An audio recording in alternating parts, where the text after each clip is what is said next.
What then was God's purpose in creating the world? The answer to this question emerges from what I've already said. If His motive in creating was self-diffusing goodness or altruistic love, His only purpose could have been to reproduce His glory and perfection in His creatures. Every creature reflects this glory to some degree. Each is a finite imitation of the Creator. But among the terrestrial creatures, man is the only bearer of God's image. He alone possesses the spirituality that makes him in his essence like God. Of course, we must avoid anthropocentrism, or the ethical belief that humans alone possess intrinsic value. God delights in subhuman creatures, and the fact that He made them out of love is the final reason why we should respect, and especially those are sentient. Also, there may be creatures such as angels who are spiritually superior to us. Nevertheless, even if such creatures exist, they differ from us in degree, not in kind, so that what applies to us must apply also to them in a higher form. In any case, we can speak with certainty only of our own world. Within this world, man is the crown of the evolutionary process and is unique in the mode of which his semblance is to the Creator. God's purpose for man is fivefold.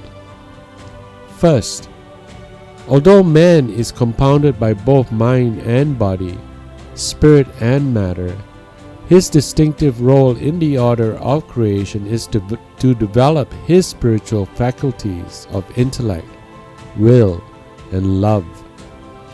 Certainly, his bodily nature also reflects God's glory.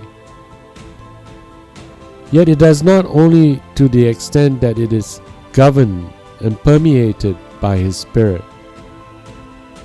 Second, man's spirituality is fulfilled only in communion with God.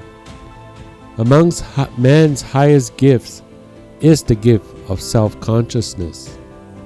On the religious level, that means that although other creatures reflect God unconsciously, only man can be aware of himself as a creature and enjoy communion with God. Hence, this communion is His supreme glory and the final end of His existence. Third, the communion too is meant to be eternal. God, as infinite love, desires the highest good of all His creatures. The highest good for all spiritual creatures is that His relationship with God should be endless. Hence, the idea of creation implies the idea of immortality. If man perished like the brutes of his spiritual potentialities, could be frustrated, and God's generosity would thereby be limited.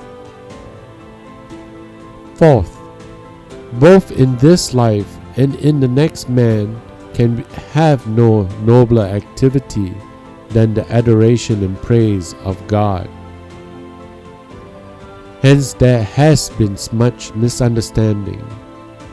In glorifying God, we are not submitting to a self-opinionated despot who demands our flattery. Only the contrary.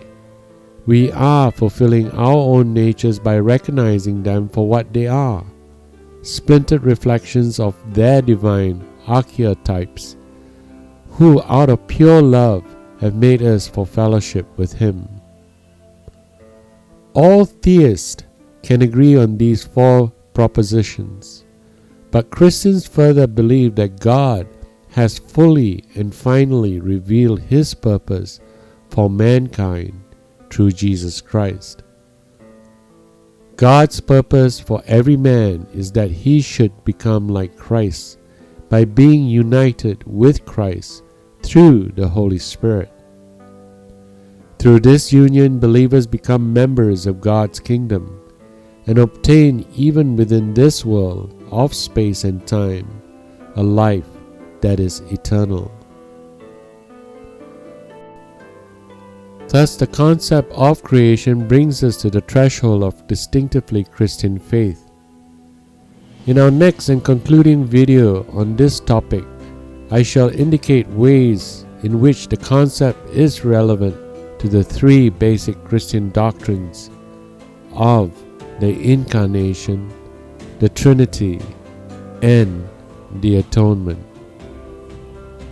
Please don't forget to like and subscribe to our channel, as we daily post on various subjects on the Christian faith and various theistic beliefs.